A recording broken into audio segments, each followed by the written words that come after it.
Shalom saudara, kita akan melanjutkan apa yang kemarin telah kita renungkan bersama-sama. Mari kita lihat dari Roma pasal yang ke-6 ayat yang ke-12 sampai dengan ayat yang ke-14. Saya akan bacakan bagi setiap kita.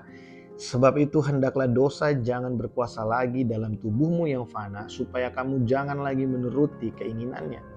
Dan janganlah kamu menyerahkan anggota-anggota tubuhmu kepada dosa untuk dipakai sebagai senjata kelaliman, tetapi serahkanlah dirimu kepada Allah sebagai orang-orang yang dahulu mati tetapi yang sekarang hidup, dan serahkanlah anggota-anggota tubuhmu kepada Allah untuk menjadi senjata-senjata kebenaran, sebab kamu tidak akan dikuasai lagi oleh dosa, karena kamu tidak berada di bawah hukum Taurat tetapi di bawah kasih karunia.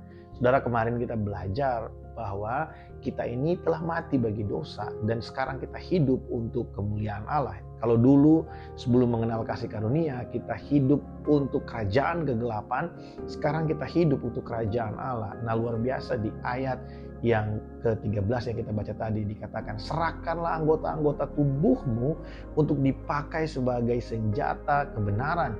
Ya, ayat yang ke-13 dikatakan, dan janganlah menyerahkan anggota-anggota tubuhmu kepada dosa untuk dipakai sebagai senjata kelaliman, tetapi serahkanlah dirimu kepada Allah sebagai orang-orang yang dahulu mati tetapi yang sekarang hidup, dan serahkanlah anggota-anggota tubuhmu kepada Allah untuk menjadi senjata-senjata kebenaran.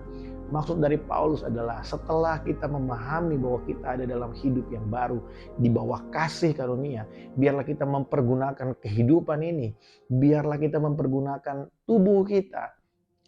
Kalau dulunya mungkin kita menggunakan mata kita untuk melakukan dosa, untuk melayani keinginan-keinginan mata kita, untuk melayani mungkin keinginan-keinginan tangan kita, melayani keinginan-keinginan pikiran kita yang jahat.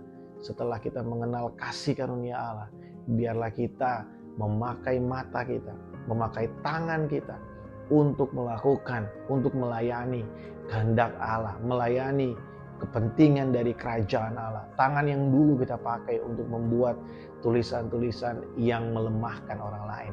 Tangan yang dulu kita pakai untuk membuat tulisan yang menghujat orang lain, yang melukai hati orang lain, membuat rencana-rencana kebohongan. Pikiran yang dulunya kita pakai untuk merencanakan hal-hal yang jahat, pikiran yang kita pakai untuk kita merancang sesuatu yang buruk, atau keinginan yang dulu kita bangun untuk membangun kerajaan diri kita sendiri, memuaskan kehidupan kita sendiri. Semuanya itu ketika kita mengerti bahwa kita ada dalam hidup yang baru, semuanya kita rubah dan kita pakai kehidupan kita untuk kemuliaan Allah. Tangan kita, jari kita, mari kita pakai untuk membagikan kabar sukacita, pengharapan di dalam Yesus Kristus Tuhan. Mulut kita yang dulu kita pakai gosipin orang, biar sekarang kita pakai untuk memberkati orang, memberitakan kabar baik kepada orang yang ada di sekeliling kita. Pikiran kita yang dulu penuh dengan tipu muslihat, penuh dengan dendam dan lain sebagainya, biar sekarang kita pakai pikiran dan hati kita untuk kita bisa melihat apa yang bisa kita kerjakan sebagai warga kerajaan Allah di tengah-tengah dunia ini, untuk memberkati orang-orang yang ada di sekeliling kita yang membutuhkan pertolongan.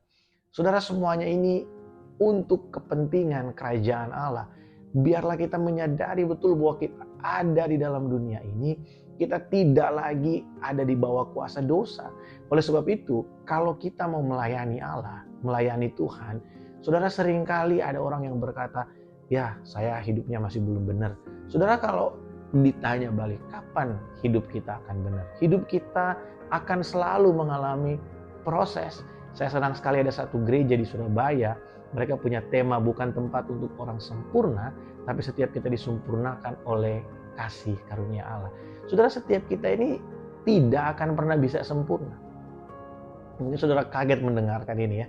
Setiap kita ini tidak akan pernah bisa sempurna, saudara. Kita harus mengakui bahwa by nature kita ini adalah orang yang berdosa. Hanya oleh kasih karunia Allah kita mampu melakukan segala sesuatu yang kita lakukan hari ini. Hari lepas hari kita perlu anugerah Allah. Saudara, biarlah kita terus menjadi dewasa dan kita memahami bahwa keberadaan kita di tengah-tengah dunia ini untuk mempermuliakan nama Allah. Jangan mau tinggal di dalam kejatuhan kita. Jangan mau tinggal di dalam dosa. Mari kita keluar dari semuanya itu, kalau kita jatuh dalam dosa, atau mungkin saudara yang sedang menyaksikan ini, saudara mungkin sedang dalam keadaan di mana saudara sulit sekali untuk bangkit dari kejatuhan. Mungkin saudara terikat dengan sesuatu. Dengarkan baik saudara, anugerah Allah yang sempurna mampu melepaskan engkau.